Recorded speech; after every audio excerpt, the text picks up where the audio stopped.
അപ്പോസ്തലനായ പൗലോസ് റോമർക്കെഴുതിയ ലേഖനം അധ്യായം 1.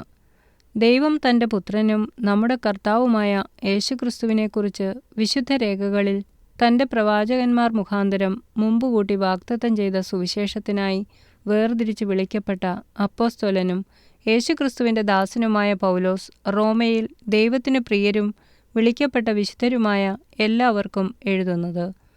നമ്മുടെ പിതാവായ ദൈവത്തിങ്കൽ നിന്നും കർത്താവായ യേശുക്രിസ്തുവിങ്കൽ നിന്നും നിങ്ങൾക്ക് കൃപയും സമാധാനവും ഉണ്ടാകട്ടെ.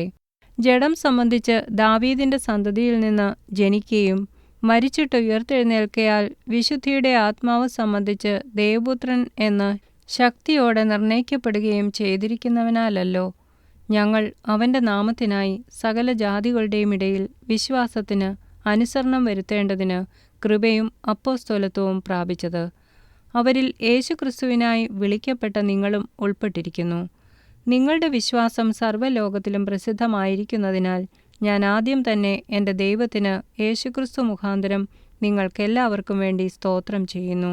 ഞാൻ ഇടവിടാതെ നിങ്ങളെ ഓർത്ത് ദൈവേഷ്ടത്താൽ എപ്പോഴെങ്കിലും നിങ്ങളുടെ അടുക്കൽ വരുവാൻ സാധിക്കേണ്ടതിന് എൻ്റെ പ്രാർത്ഥനയിൽ എപ്പോഴും യാചിക്കുന്നു എന്നുള്ളതിന് അവൻ്റെ പുത്രനെക്കുറിച്ചുള്ള സുവിശേഷ ഘോഷണത്തിൽ ഞാൻ എൻ്റെ ആത്മാവിൽ ആരാധിക്കുന്ന ദൈവം എനിക്ക് സാക്ഷി.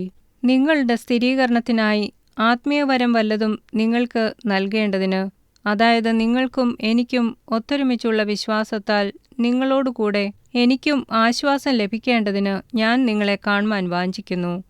എന്നാൽ സഹോദരന്മാരെ, എനിക്ക് ശേഷം ജാതികളിൽ എന്ന പോലെ നിങ്ങളിലും വല്ല ഫലവും ഉണ്ടാകേണ്ടതിന് നിങ്ങളുടെ അടുക്കൽ വരുവാൻ പലപ്പോഴും ഭാവിച്ചുവെങ്കിലും ഇതുവരെ മുടക്കം വന്നു എന്ന് നിങ്ങൾ അറിയാതിരിക്കരുതെന്ന് ഞാൻ ആഗ്രഹിക്കുന്നു.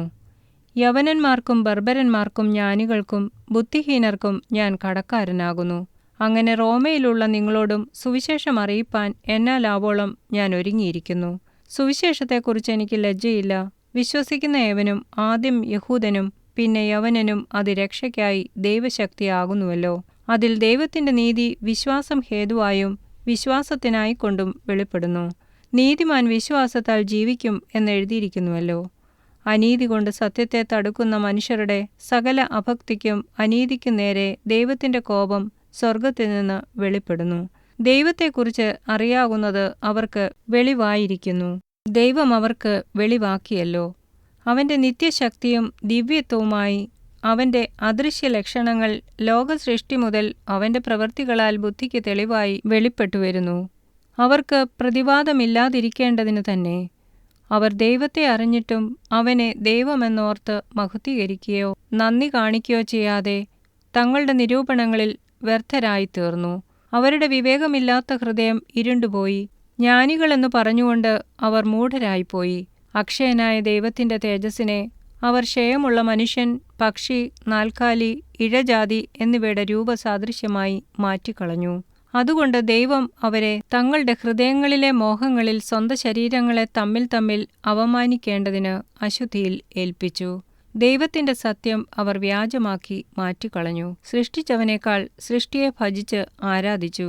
അവൻ എന്നേക്കും വാഴ്ത്തപ്പെട്ടവൻ. ആമേൻ. അതുകൊണ്ട് ദൈവം അവരെ അവമാനരാഗങ്ങളിൽ ഏൽപ്പിച്ചു. അവരുടെ സ്ത്രീകൾ സ്വാഭാവിക ഭോഗത്തെ സ്വഭാവ വിരുദ്ധമാക്കിക്കളഞ്ഞു. അവണ്ണം പുരുഷന്മാരും സ്വാഭാവിക സ്ത്രീഭോഗം വിട്ട് അന്യോന്യം കാമം ജ്വലിച്ച് ആണോടാൺ അവലക്ഷണമായത് പ്രവർത്തിച്ചു. ഇങ്ങനെ അവർ തങ്ങളുടെ വിഭ്രമത്തിന് യോഗ്യമായ പ്രതിഫലം തങ്ങളിൽ തന്നെ പ്രാപിച്ചു. ദൈവത്തെ പരിജ്ഞാനത്തിൽ ധരിപ്പാൻ ഇഷ്ടമില്ലാത്തതിന് തക്കവണ്ണം ദൈവം അവരെ ഉചിതമല്ലാത്തത് ചെയ്യുവാൻ നികൃഷ്ടബുദ്ധിയിൽ ഏൽപ്പിച്ചു. അവർ സകല അനീതിയും ദുഷ്ടതയും അത്യാഗ്രഹവും ദുർബുദ്ധിയും നിറഞ്ഞവർ, അസൂയ, കൊല, പിണക്കം, കപടം, ദുശ്ശീലം എന്നിവ തിങ്ങിയവർ, കുരളക്കാർ, ഏഷണിക്കാർ, ദൈവദ്വേഷികൾ, നിഷ്ഠൂരന്മാർ, ഗർവിഷ്ഠന്മാർ, ആത്മപ്രശംസക്കാർ, പുതുദോഷം സങ്കൽപ്പിക്കുന്നവർ, മാതാപിതാക്കന്മാരെ അനുസരിക്കാത്തവർ, ബുദ്ധിഹീനർ, നിയമലംഘികൾ, വാത്സല്യമില്ലാത്തവർ, കനിവറ്റവർ, ഈ വക പ്രവർത്തിക്കുന്നവർ മരണയോഗ്യർ എന്നുള്ള ദൈവന്യായം അവർ അറിഞ്ഞിട്ടും അവയെ പ്രവർത്തിക്കുക മാത്രമല്ല, പ്രവർത്തിക്കുന്നവരിൽ പ്രസാദിക്കുകയും കൂടി ചെയ്യുന്നു.